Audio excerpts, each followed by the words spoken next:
रव्या, तुझ्या बाप नाही आला अजून? बापू, जरासं जाऊन पाहतेस का कुठं गेले तर? अरे हो, पण जरासा धुवून जाळलास तर सापडतील तुला. अन कुठं गेले पाहिलास तर झिजणार नाही तू.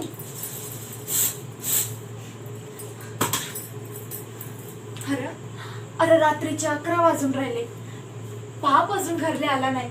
हे हे जवान पोट्टा घरात बसलाय.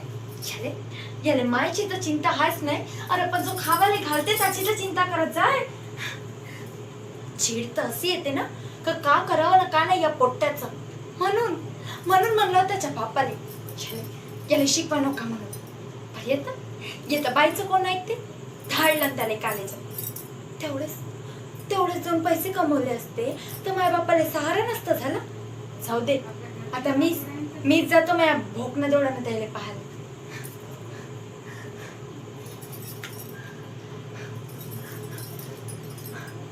हो, गेलतास पावले, पण पुन्हा जाशील तर झिशील का? हा चालला मोठा अक्षर बनवला. तुला तर लाज वाटते ना आमची? हा, लाज वाटते ना तुला? तुझ्या तो बाप टिवट्या संपल्यावरही आमिराच्या घरच्या चोख झालेल्या संडासाच्या लाईनी दुरुस्त करत फिरते. त्याची तुला लाज नाही वाटत? हा, परत त्याची लाज नाही वाटत का? एवढीच लाज वाटते ना दे कोणतं इज्जतीचं काम देत असतात.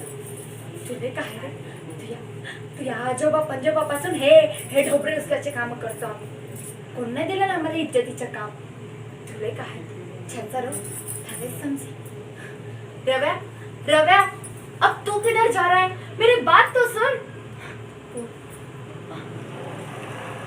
या मॅडम, राम या, मी चाय ठेवतो.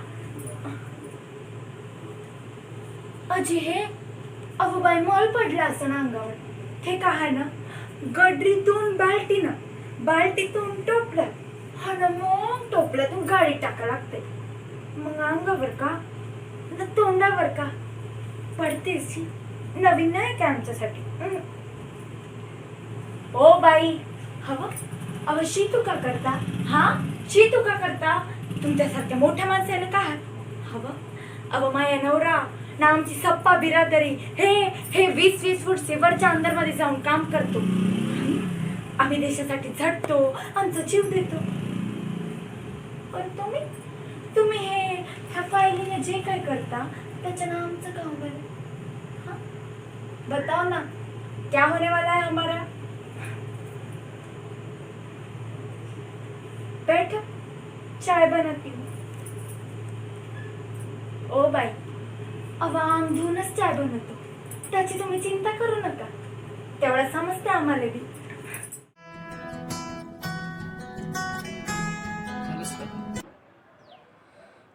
लई मोठा झालास.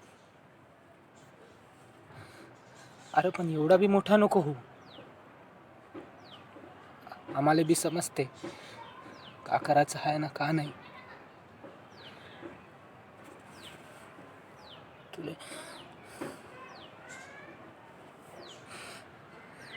तुला या तळहातावर लहानाचं मोठं केलं राव.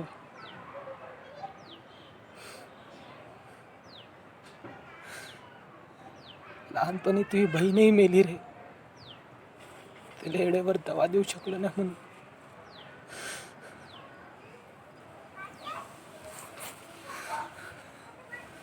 तुझ्या मोठ्या बापानं तुझ्यातली हुशारी आणि शिकण्याची जिद्द पाहिली. मला नेहमी म्हणायचं, ए शिवाजी, लेका तुझ्यासारखा तुझ्या पोराला अनपड गवात ठेवजो नको. लई हुशार आहे तुझ्या पोरग. शिकवून मोठा अफसर बनव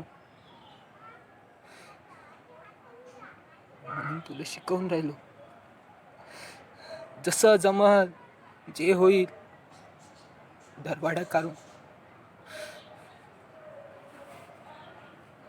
तर तुले आता या पापा संग 2 घास खाल्ले बी कचरल्यासारखं होतं ना रे.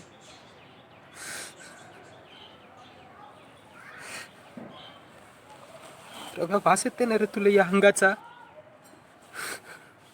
वास येते ना.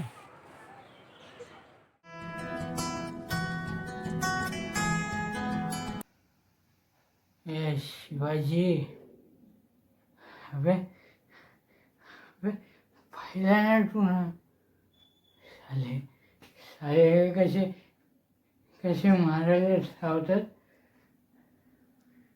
हं? सालेले सालेले वाटते मी समजा पैका दारू तुळवतो. साले फुकटाचे खाऊन मकरावले भडवीचे साले. साला साला दारू दारू झोपला राहायचो ना. साले साले पॅन्टात हात टाकून पैसे काढतात. साले साले साले वाटते आपला बाप काय बेवडा आहे.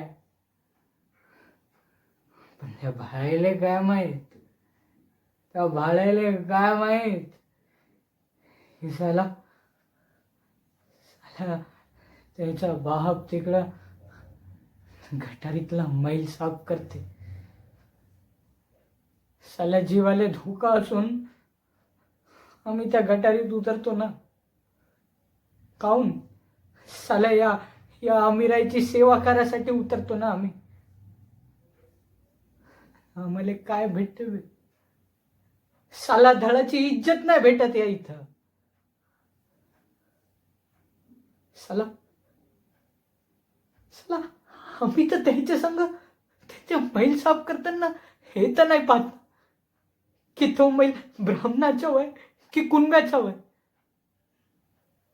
हा, अरे मग मग हे लोकच आपल्या संग खाऊन जातीवाद करतात. बोल ना शिवाजी, अबे काऊन करतात हे आपल्या संग जातीवाद? आई शिवाजी, अबे आपली भी जिंदगानी आहे. अबे बदलाले पाहिजे सब. चला चला, बाबासाहेबांना तर आम्हाला समानतेचा हक्क दिला ना. मग हे असे लोक आमच्यावर गुलामी करून राहिले. नाही शिवाजी, अबे अबे तुझ्यासारखं बी नाही जमायचं रे आम्हाला. आणि तू जर मंदात आला नसता ना त्या दिवशी, साल्याले गुप्ती काढून बायकोच्या पोटातच घुसपली असती. साली मातर. 3 महिना पगार नाही होत तर त्या ठेकेदाराच्या पॅन्टात हात टाकून पैसे काढू का? साले हरामजादे. अबे हे असं जगण्यापेक्षा ना तर साला एका दमाचं मरून जावं. साला ते परवडते, पण हे असं गुलामीचं जीवन जगणं नाही परवडत रे. साला काय दशा बनवून ठेवली आहे आमची. हा, अबे अबे काय दशा बनवून ठेवली आहे आमची या देशात. साला आमच्या देशात आम्हालाच लुटून राहिले. नाही शिवाजी, साला आमची जिंदगी बदलली पाहिजे रे. साला आम्हाला बी माणूस म्हणून माणुसकीचा हक्क भेटला पाहिजे.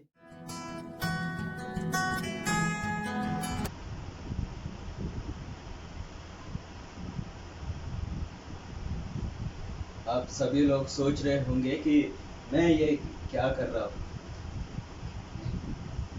आप लोग ऐसा भी सोच सकते हैं कि मैंने हाथों हाथ कई बड़ी कुर्सियां हटिया ली, तो फिर इस कुर्सी में ऐसा विशेष क्या है?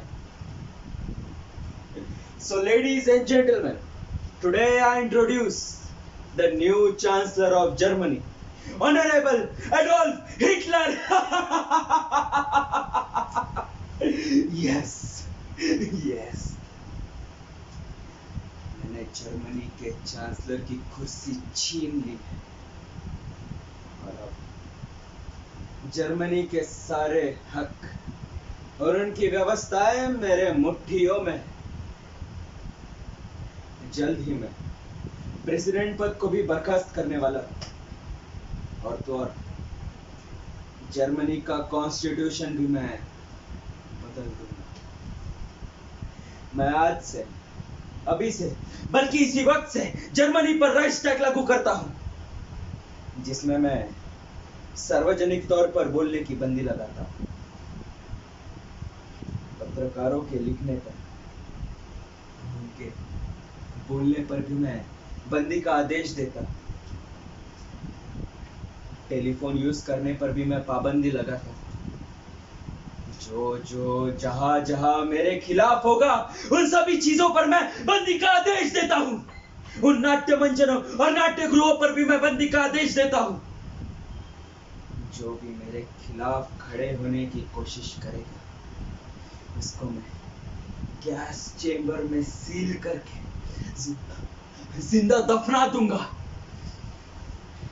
या फिर मैं उसे जिंदा जला दूंगा, या फिर मैं उसका सर कलम कर उसे मार दूंगा। लूले, लंगड़े, भिखारी, गरीब, इन लोगों से मेरे जर्मनी को कोई फायदा नहीं। फिर मैं उन्हें भी किसी भी तरह मार दूंगा, क्योंकि मैं चांसलर जर्मनी का एडोल्फ हिटलर एडोल्फ हिटलर। भूतल के समस्त मानवों को अपनी गोद में ममता भरा आलिंगन देता हूं। असंख्य प्राकृतिक विपत्तियों से रक्षा के लिए सदैव तत्पर रहता हूं। मैं यहाँ के मनुष्य को अपना सर्वस्व देता हूं, लेकिन यहाँ के मनुष्य ने क्या दशा बना दी है मेरी धमनियों में उन्मादी युद्ध की तोहमत है। ये लोग पूरी तरह से मुझे लाचार कर रहे हैं। मुझे जात, धर्म, भेदभाव, ऊंच नीचता की तो कोई समझ ही नहीं। लेकिन यहाँ के लोग क्या करने लगे? अरे कितना संभालूं मैं तुम्हें। एक दिन विश्व युद्ध की बोझ से मेरा कलेजा फट जाएगा और ये दुनिया का विनाश हो जाएगा। फिर अब रोको मानव वध का तांडव करने वालों। उस यूरोपीय खंड में आग लगी हुई है। अब शांति के सारे रास्ते पूरी तरह से नेस्तनाबूद कर दिए गए हैं। ये कैसी प्यास है, कैसी तृष्णा, जिसने मनुष्य के मस्तिष्क को विचार शून्य बना दिया। अब कैसे रुकेगा? अब कैसे रुकेगा मनुष्य की मनुष्यता को जलाकर राख कर देने वाला ये ज्वालामुखी? या फिर कहीं शांति, मानवता का उजियारा देने वाला पर्याय मिलेगा इस पृथ्वी पर? मनुष्य कैसे पूर्णता को प्राप्त करेगा? मनुष्य कैसे पूर्णता को प्राप्त करेगा? मनुष्य कैसे पूर्णता को प्राप्त करेगा? दुनिया को अब युद्ध ही भाने लगा है। मानव संस्कृति का विध्वंस करने वाले आकाश छूते प्रचंड खर्च प्रतिदिन दुनिया के देश युद्ध में कर रहे हैं। अमेरिका की संयुक्त संस्था हर रोज उतना ही खर्च कर रही है। और ऐसा नहीं है कि भारत कम खर्च कर रहा है, लेकिन इन देशों ने कभी शांति के काम के लिए और गरीबी निर्मूलन के लिए खर्च क्यों नहीं किया? सुना दुनिया वालों, क्या कह रहे ये महाकरुणा कर? एक तरफ वो जंगली पिशाच हिटलर है और दूसरी तरफ इस लोकतंत्र को टिकाए रखने के लिए भारत की ओर से दिन रात झूझते हुए महासूर्य। लेकिन इनके ही देश में जाति में बटे हुए लोग इन्हें समझ नहीं पाए। देशभक्ति इनको इनके ही जाति के लोगों में दिखाई दी, इसीलिए वे एक दूसरे को देशभक्त कहकर गौरवान्वित कर रहे हैं। और सच्चे देशभक्त डॉक्टर बाबा साहब आम्बेडकर को ब्रिटिशों का नुमाइंदा कहकर बदनाम करने का षड्यंत्र कर रहे ये लोग।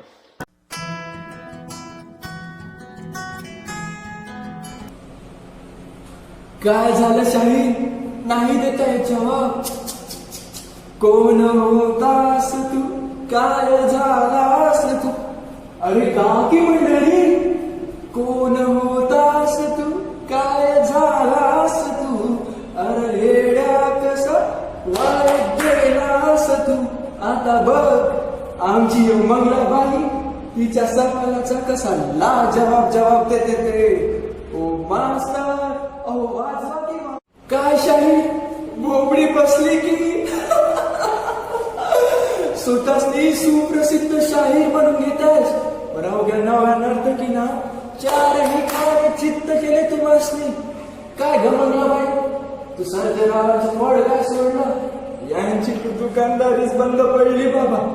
शाही नाक घासाची वेळ आली आहे, नाक घासाची. माडीतल्या राजानं झोपडीतलं जीवन जगलं तेव्हाच त्याला पायांच्या भेगाची आणि हाताच्या वडांची खरी ती काही किंमत कळते. जाऊ देव मंगलाबाई, आपला असलपणा शिकून नवा तर जगूनच कळतो या.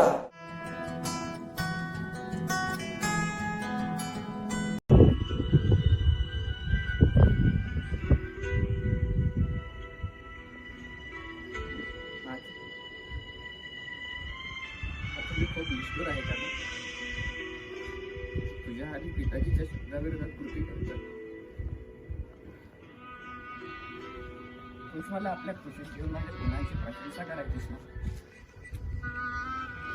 पण मी अनेक खेळांमध्ये निपुण होतो तेव्हा तूच मला प्रोत्साहित करायचीस ना.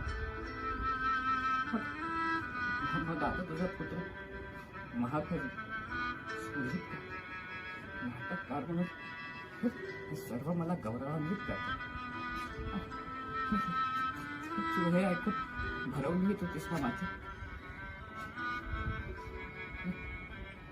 आणि आता मी प्रभेची प्रेम केलं तर मी सारी माझ्याशी दुरावली माझी तू सुद्धा.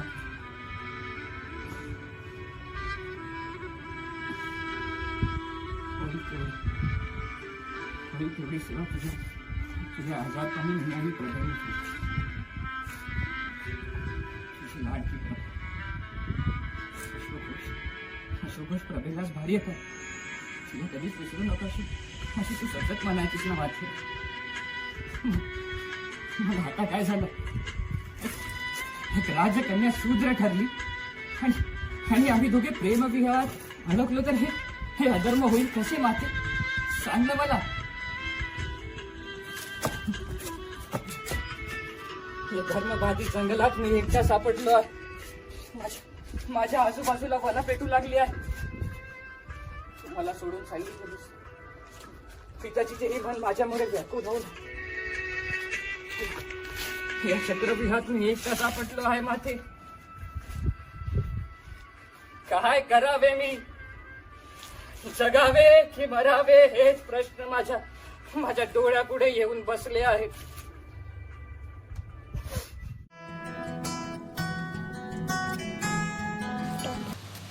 महाकवी, तुम्ही वाद्य निर्माता, संगीतकार, चित्रकार आणि आता भारताचे आद्य नाटककार झाले आहात. भारतीय प्राकृत भाषेत ज्याला पूर्णतः नाटक असे म्हणतात, ज्या चित्र संगतीतून नैपथ्याची रचना, दिव्याच्या प्रकाशातून लखलखणारी प्रकाश व्यवस्था, तुम्ही स्वतः ज्यात संगीताची निर्मिती केली. भारतीय भाषेत तुमच्या उर्वशी वियोग कवितेचे नाट्य रूपांतर केले. ज्यात वस्त्र विन्यास भारतीय पद्धतीने वापरला. स्वतंत्र स्वतंत्र अशी गीते रचली.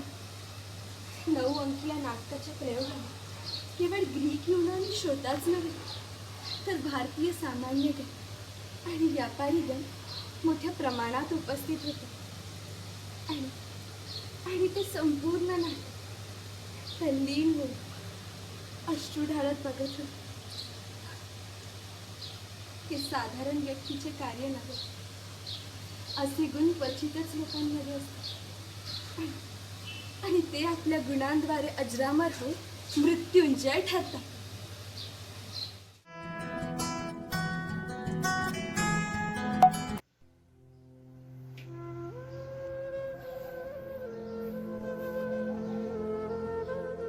माफ करा मला बाबा. तुम्हाला समजवण्यात जरा मागं पडलो मी. तुम्ही अम्मा या वेळेला तुमच्या जागेवर बरोबर असा नाही तुम्ही. पण मी जे बोलतोय बाबा तेही सत्यच आहे ना. तुम्ही मला शिकवलं नसतं तर माझ्या ते प्रश्नच उभे झाले नसते. मी तुमच्यासारखाच विचार केला असता नसतो ना वाटेच्या शोधात.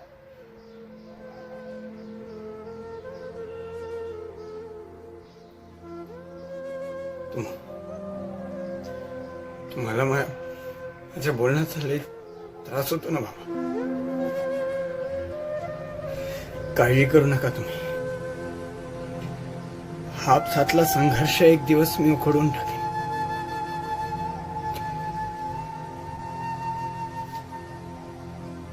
पण तुमची मान झुकू देणार नाही मी. कधीच नाही. पण बाबा मला सांग, हे गंदगीचं काम आपणच काऊन करायचं? घाण तयार करायची आणि जन्मोजन्मी आपणच काऊन साफ करायचे बाबा? सांगा ना. जाय ना अब जायच्या ढेबारले. हा का म्हणली? अब जोराने मान. पाय पाय मा खोपडा उठ करू नको सांगून देतो तुले. अब भाग साली. साला यांनी अर्धा बॉटल पाणी मागितलं तानाकानी करते आणि देते तर देते हे अशी वरून टाकून देते साली. पाय मॅडम बाई पाजी काहीच्या घरात अर्धा बॉटल पाणी नसेल का जी? साले साले अचूक समजते आम्हाला लोक. अचूक समजते.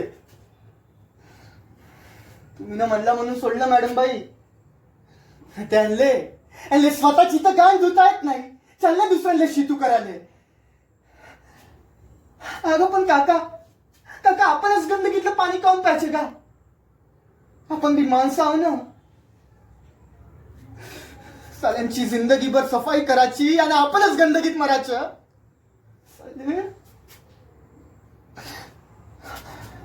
काका तुझा डोळा कसा आहे? हा तुला तहान लागली होती ना म्हणून सांगता.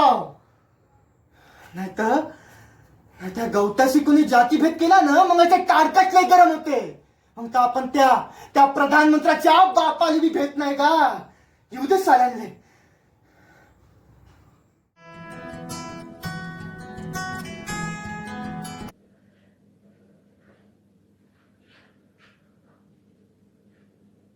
मैं पृथ्वी इस भूचल के समस्त मानवों को अपनी गोद में ममता भरा आलिंगन देता हूं. असंख्य प्राकृतिक विपत्तियों से हमेशा रक्षा करने के लिए तत्पर रहता हूं. मैंने मनुष्य को अपना सर्वस्व दिया है, लेकिन यह क्या दशा बना दी है मेरी. मेरे धमनियों में उन्मादी योद्धाओं की तोहमत है, लेकिन हर तरह से लाचार कर रहे ये लोग. मुझे जाति, धर्म, ऊंच नीचता, भेदभाव से कोई समझ नहीं है. लेकिन क्या कर रहे हैं ये लोग? अरे कैसे संभालूं मैं तुम्हें? एक दिन विश्व युद्ध के बोझ से मेरा कलेजा फट जाएगा और दुनिया का विनाश हो जाएगा। रोको, रोको मानवत के तांडव करने वालों।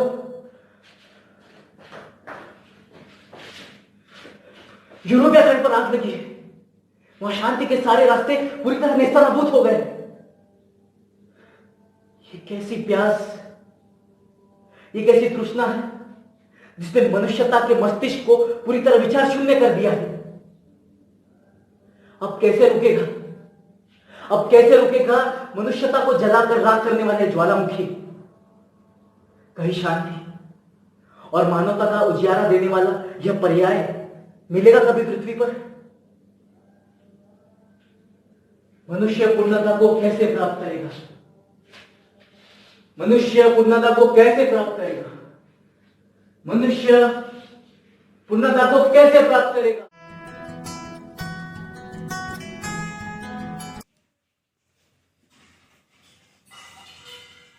काय झालं हो? देवळाच्या आतून असे घाबरत का बाहेर आलात? अहो काय आतमध्ये? काय झालं ते नीट सांगा बरं. उठा, या, बसा इथे. आता सांगा काय झालं?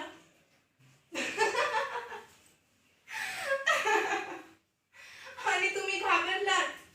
थांबा, बघून येते मी.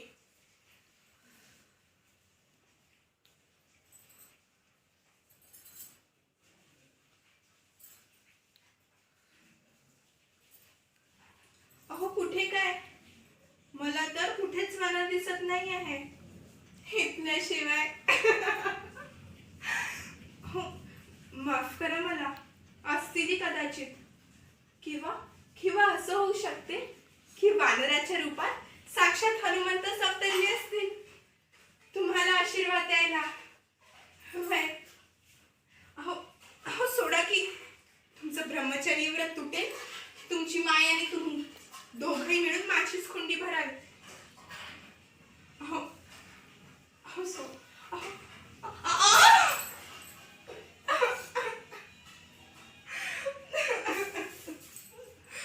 अहो किती दिवस अशीच टोमणे मारत राहणार मला? माझ्या घरच्यांना आणि मला का हो असं वाटणार? हे आधी डोक्यातून काढा बरं. चला, मला माहेरी जायची तयारी करावी लागेल. आणि इथे थांबले तर सासूबाई मला शोधत इकडे येतील. त्या विजय पहलवानासहित 3 गड्यांना पराभूत करायची वेळ आहे तुमची. हो, 3 दिवस मीही आतुर झालीच आहे की तुमच्या विजयाचा आणि प्रतीक्षेचा नारळ एकाच वेळी फोडू की.